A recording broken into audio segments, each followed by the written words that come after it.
Hi, dear friends. I hope all of you are safe and staying at home only.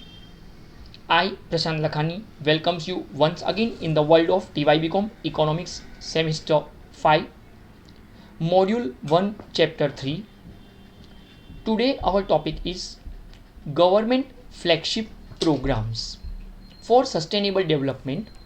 We have already discussed about different three main goals of no poverty, zero hunger, and sustainable development.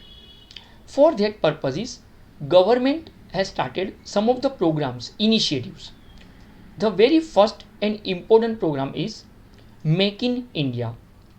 Make in India initiative is an initiative of the government of India to encourage domestic and foreign companies to manufacture their products in India. So in short we must say कि product India का हो या बाहर की कोई company हो, purpose ये है कि उसका जो मैन्युफैक्चरिंग हो, उसका जो प्रोडक्शन यूनिट हो, वो इंडिया के अंदर एस्टैब्लिश किया जाए. With that purpose we have started with the concept of make in India. So कहीं ना कहीं एक सोच ये थी कि बाहर से मैन्युफैक्चरिंग कंपनीज़ को हम मैन्युफैक्चरिंग यूनिट इंडिया में डालने के लिए एनकरेज करें. It was launched by prime minister Narendra Modi on 25th of September 2014. So that was the day of launching this initiative program. The key purpose of the initiative is to create healthy environment for investment in 25th focus sectors. मतलब business point of view different types of 25 अलग अलग sectors के अंदर हम ये चाहते थे कि बाहर के जो इन्वेस्टर्स है वो यहाँ पे आके इन्वेस्ट करें. तो इनडायरेक्टली इंडिया में FDI फॉरेन डायरेक्ट इन्वेस्टमेंट बढ़ते जाएगा because of this purpose. This sectors are, अब वो जो सेक्टर्स है उसमें मेजोरिटी थी automobiles, auto components, aviation, biotechnology, chemicals etcetera. ये कुछ ऐसे 5 बड़े सेक्टर्स है आउट ऑफ 25 मेजर सेक्टर्स जहाँ पे हम ये चाहते थे कि बाहर की फॉरेन कंपनीज आकर इंडिया के अंदर अपना प्रोडक्शन यूनिट एस्टैब्लिश करें ताकि इंडिया का मैन्युफैक्चरिंग बढ़े. Some of the objectives of the make in India initiatives are, क्या क्या पर्पज से हम इसको लॉन्च कर रहे थे. So some of the important objectives are to promote the growth of the manufacturing sector and increase the relative contribution of this sector to the GDP to at least 25% by 2020. 2014 में programme को launch किया गया और ये objective था, ये purpose था कि आने वाले 6 सालों में मेक इन इंडिया के थ्रू मैन्युफैक्चरिंग जो बढ़ेगा इंडिया के अंदर, तो वो GDP का 1/4 25% ऑफ GDP एटलीस्ट ये मैन्युफैक्चरिंग से आएगा, मतलब from secondary sector. Our second objective, second purpose was to increase investments in the manufacturing sector to enhance productive capacity. India का टोटल प्रोडक्शन कैपेसिटी जो है उसको बढ़ाने के लिए जो पैसों की जो कमी होती है, इन्वेस्टमेंट की जो ज़रूरत होती है, उसको हम पूरा कर पाएंगे with the help of make in India project. ये अपना सेकंड ऑब्जेक्टिव था. Point number 3, to build best in class manufacturing infrastructure. Friends, world class level पे अगर मैन्युफैक्चरिंग के लिए कोई बड़ी कंपनी अगर कोई अच्छी जगह लोकेशन ढूंढे, facilities wise, financial wise, okay, तो उनको इंडिया एक बेस्ट लोकेशन दिखाई दे आफ्टर चाइना, ऐसा एक पर्पस था. Point number 4, encourage large scale job creation and entrepreneurship. Friends, large scale job creation में पिछले बार कई बार ये एग्जाम्पल रिपीट कर चुका हूँ. अगर आईफोन 11 का प्रोडक्शन इंडिया में होता है तो it creates near to 2.5 lakh peoples job directly and indirectly. मतलब कहीं ना कहीं 2.5 लाख लोग जो जॉब पे कहीं ना कहीं काम में इन्वॉल्व हो जाएंगे because of this iPhone 11 production in India. Friends, अगर bullet train Mumbai to Ahmedabad भी अगर चालू हो जाती है, मुंबई टू अहमदाबाद ओनली, बाकी सब जगह की बात ही नहीं कर रहा हूँ मैं, सिर्फ मुंबई टू अहमदाबाद का बुलेट ट्रेन अगर चालू होता है फ्रेंड्स, तो भी then to at least 24,000 people will get job every year because of that one bullet train. 24,000 लोगों को डायरेक्टली जॉब मिलेगा because of that bullet train. तो मेक इन इंडिया के तहत ये एक बड़ी बात हो जाती है कि हम जॉब क्रिएशन कर पाते हैं, हम स्मॉल स्केल लेवल पे एंटरप्रेन्योरशिप, सेल्फ एम्प्लॉयमेंट को बढ़ावा दे पाते हैं। Point number 5 is to improve ease of doing business in India, India's manufacturing sector. Friends, ease of doing business का मतलब कुछ सालों पहले इंडिया में हाल ये थे कि अगर बाहर की कोई कंपनी इंडिया में अपना प्रोडक्शन यूनिट डालना भी चाहती थी तो अपनी जो प्रोसीजर होती थी, डॉक्यूमेंटेशन, फॉर्मेलिटीज़, वो इतना कॉम्प्लिकेटेड होता था, इतना लेंथी प्रोसीजर होता था कि बाहर की कोई कंपनी उससे कंटाल के ही वापस चली जाती थी। ईज ऑफ डूइंग बिजनेस, ये जो कॉन्सेप्ट है, इसका मतलब होता है कि हम ऑनलाइन एक वेबसाइट शुरू करें, एक अलग से ऑफिस मेंटेन करें। बाहर की किसी भी कंपनी को अगर इंडिया में बिजनेस शुरू करना हो, खुद का टेक्नोलॉजी लाना हो, खुद का इन्वेस्टमेंट लाना हो, खुद के वर्कर्स को लाना हो, तो यहाँ पे उनको जगह सिलेक्ट करने से लेकर वाटर सप्लाई, पावर सप्लाई, उसका licensing, import license, export license, ये पूरा डॉक्यूमेंटेशन प्रोसीजर, हर वो चीज़ जिनकी उनको परमिशन की ज़रूरत हो, ये सभी चीज़ वन विंडो, एक खिड़की से काम हो जाए। मतलब एक ऑफिस में उन्होंने अप्लाई किया और वो काम हो जाए, इसे हम बोलेंगे ईज ऑफ डूइंग बिजनेस। मतलब जो कंपनी बाहर से इंडिया में पैसा डालना चाहती है उनको नचाओ मत, उनको तड़पाओ मत, हो सके उतना उनको फैसिलिटीज़ प्रोवाइड करो ताकि बेस्ट ईजीएस्ट वे पे वो जल्दी से जल्दी अपना प्रोजेक्ट शुरू कर पाए। तो इस पर्पज़ के साथ ये कॉन्सेप्ट लाया गया, ईज ऑफ डूइंग बिजनेस, और उसे इम्प्रूव करने की बात हुई। Point number 6 is the project India as a preferred investment destination. Friends, ये मैं दूसरी बार बता रहा हूँ, बाहर की किसी भी कंपनी को अगर अब्रॉड में कहीं इन्वेस्टमेंट का रास्ता ढूंढना हो तो after China India becomes the second largest favourite country for FIIs, foreign investors institutions के लिए इंडिया को ऐसा प्रोजेक्ट किया जाए ताकि लोग इंडिया में इन्वेस्टमेंट बढ़ाए। ये पर्पस था। Point number 7 is to make India a global manufacturing and design hub.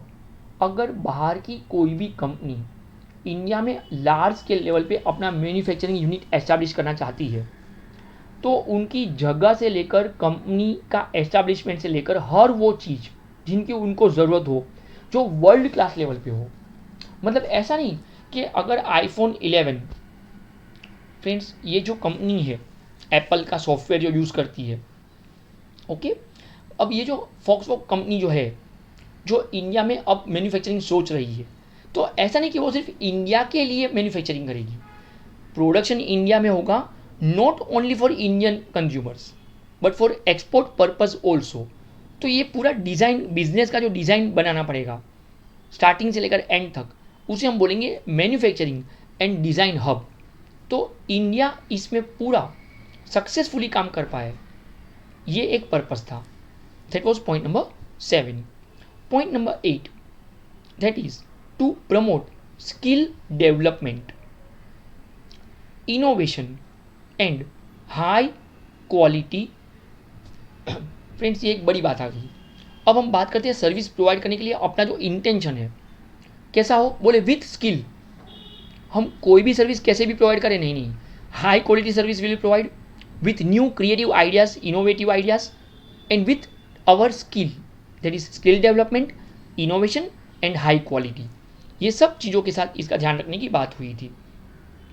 Point number 9 is to protect and attract high level intellectual ministries.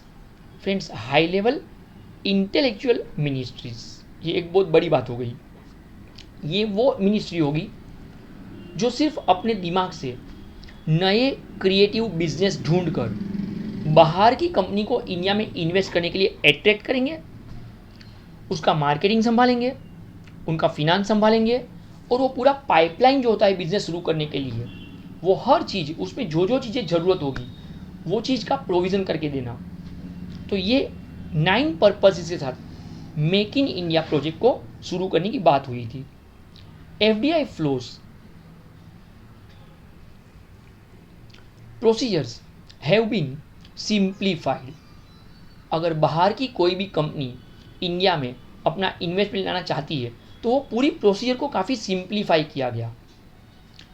The central government needs to collaborate with the state governments and different ministries.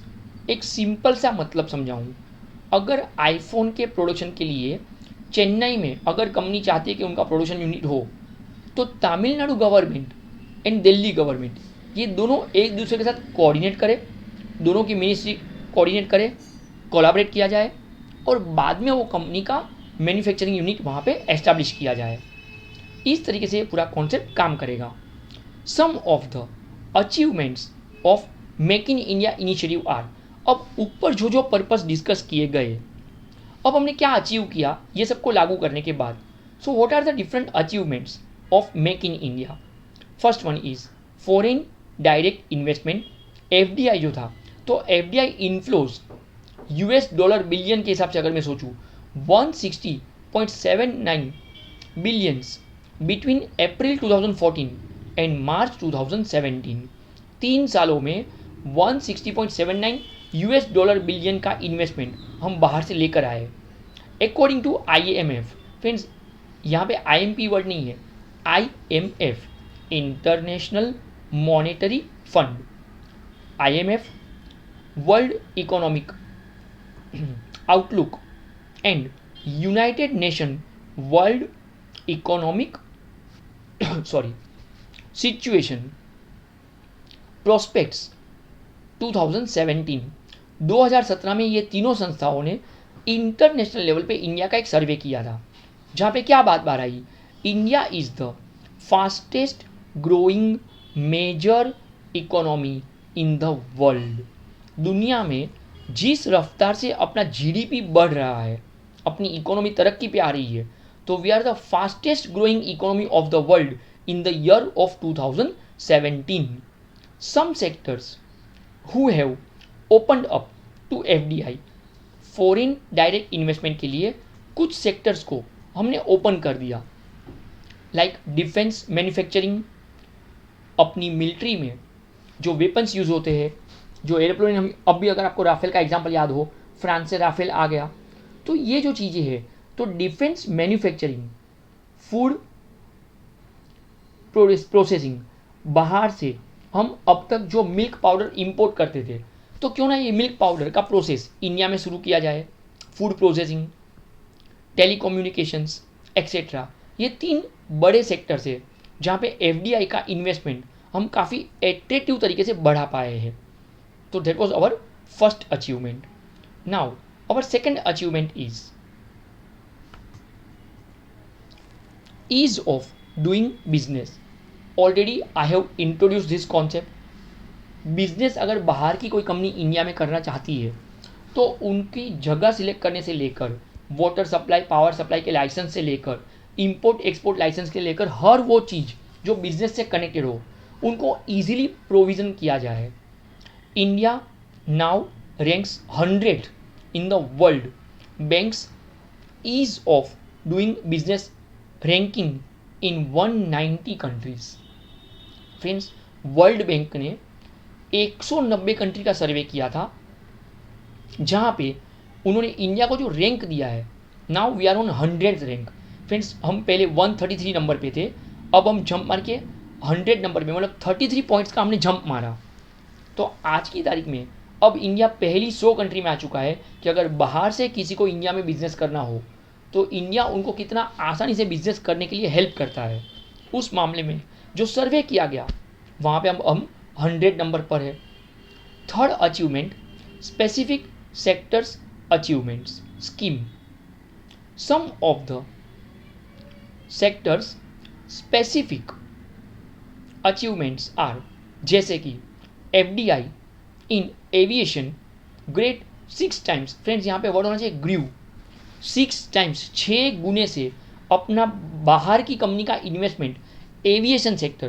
Friends अगर आपको समझ में आता हो तो spice jet, Indigo, British Airways, okay, jet Airways, ये जो companies है, किंगफिशर, तो एरोप्लेन की जो कंपनीज है उसमें बाहर से जो इन्वेस्टमेंट आया है वो पिछले कुछ सालों में 6 गुने से बढ़ चुका है। तो ये बहुत बड़ी बात हो जाती है। इंडिजिनियस डिफेंस प्रोडक्ट्स लॉन्च मैं ऑलरेडी डिस्कस कर चुका हूँ फ्रेंड्स। हमने बहुत सारे बाहर के कंपनीज को इंडिया में इनवाइट किया है ताकि हम यहाँ पे मशीन गन प्रोड्यूस करें, डिफेंस में जो वेपन्स यूज होते हैं उसका प्रोडक्शन इंडिया में करें, for that purpose. Next one is 7 mega food processing parks are made operational. Friends 7 mega बहुत बड़े लेवल पे food processing parks are started now in India. Nestle जैसी कंपनी अपने काफ़ी सारे प्रोडक्ट्स का प्रोडक्शन अब इंडिया के अंदर ही करती है। खाने पीने को लेकर बहुत सारे प्रोडक्ट ऐसे हैं, पेप्सी, कोका कोला, अब ये सब लोग इंडिया में ही अपना मैन्युफैक्चरिंग करते हैं। तो ये एक और बड़ी बात हो गई, बड़ा अचीवमेंट हो गया।